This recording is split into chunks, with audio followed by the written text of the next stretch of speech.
অবচেতন ও চেতনার সীমানা পেরিয়ে পরাবাস্তবের এক অনন্য যাত্রা শিরোনামে চারুকলা অনুষদের জয়নুল গ্যালারিতে হয়ে গেল শিল্পী জাকিয়া খান চন্দনার চতুর্থ একক চিত্র প্রদর্শনী।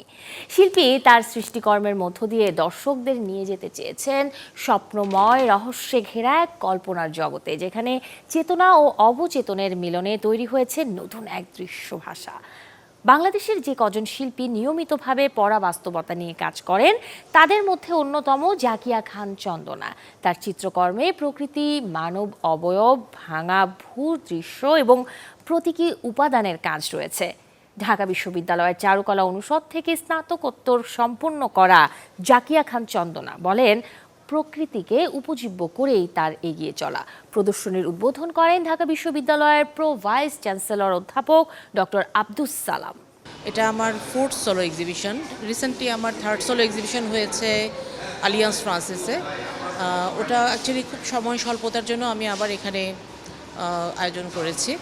তো আগামীকাল প্রদর্শনীটি শেষ হয়ে যাবে। তো আমার এখানে যে কয়টি চিত্রকর্ম রয়েছে, মোট 33টা, এই চিত্রকর্মগুলোর অ্যাকচুয়ালি সিরিজের মতো করেছি আমি। প্রতিটারই একটা থিমটা হচ্ছে অবচেতন মনের বাস্তবতা বা reality of the subconscious mind, যেটা অ্যাকচুয়ালি আমি যে ধারাটা এখানে অনুসরণ করেছি সেটা হচ্ছে পরাবাস্তবতা, যেটা প্রথম বিশ্বযুদ্ধের পরে সালভাদর ডালি প্রথম ছবি আঁকা শুরু করেন পরাবাস্তবতা শিল্পের উপরে।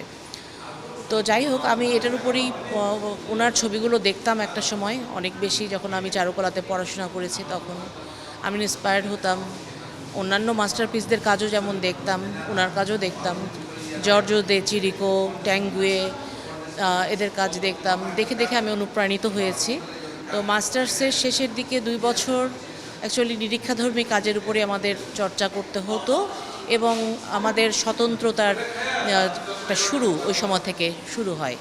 তখন থেকেই আমি আমার এই সাররিয়ালিজমের প্রতি আমার যেহেতু বেশি আকর্ষণ ছিল, আমার এটাতেই শিল্পচর্চায় আমি সংযোজন করেছি শুরু থেকে, এবং এ পর্যন্ত যতগুলো এক্সিবিশন আমার হয়েছে, এটা আমার 4th, প্রতিটাতেই আমার এই ধারার উপরেই আমি কাজ করেছি। ধারাটা সুরিয়ালিজম হলেও আমি একটা বিশেষ মেসেজ আমার ছবির মধ্যে দিতে চাই। সেটা হচ্ছে যে আমার প্রধান উপজীব্য হচ্ছে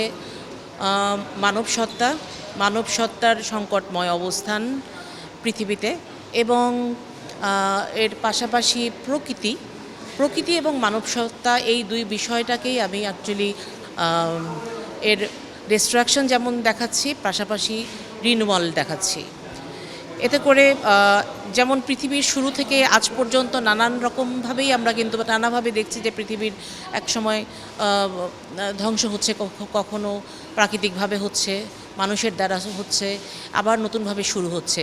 আমার ছবির মাধ্যমে আমি নতুনভাবে আশার আলো দেখাতে চাই মানুষকে, যাতে করে মানুষ উৎসাহিত হয় বা তাদের মধ্যে একটা আশার আলো যাতে আমার ছবির মাধ্যমে দেখতে পায়, এটাই আমার চেষ্টা।